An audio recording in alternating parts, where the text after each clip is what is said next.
లోపలికి రాగానే చేతికి బాస్కెట్ ఎందుకు ఇస్తారో తెలుసా? తెలుసు సార్, వస్తువులన్నీ పెట్టి తీసుకెళ్ళడానికి. ఒక్క ప్రోడక్ట్ కొనడానికి వచ్చిన కస్టమర్ చేతికి బాస్కెట్ ఇస్తే వెంటనే గిల్టీగా ఫీల్ అయి 10 ప్రోడక్ట్స్ కొంటారనే. అదేవిధంగా ఈ థర్డ్ రోలో బిస్కెట్స్, చాక్లెట్స్ అని పిల్లలు తినే ఐటమ్స్ పెట్టుంటారు. వాళ్ళకి తీసుకోవడానికి ఈజీగా ఉండాలనే.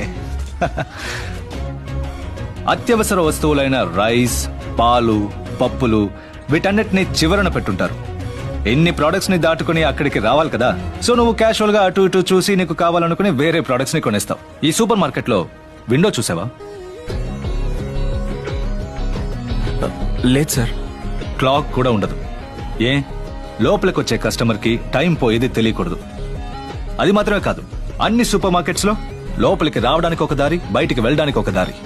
కస్టమర్స్ కొనడానికి వచ్చినవి మాత్రం కొనుక్కుని వెళ్ళిపోకూడదు కదా.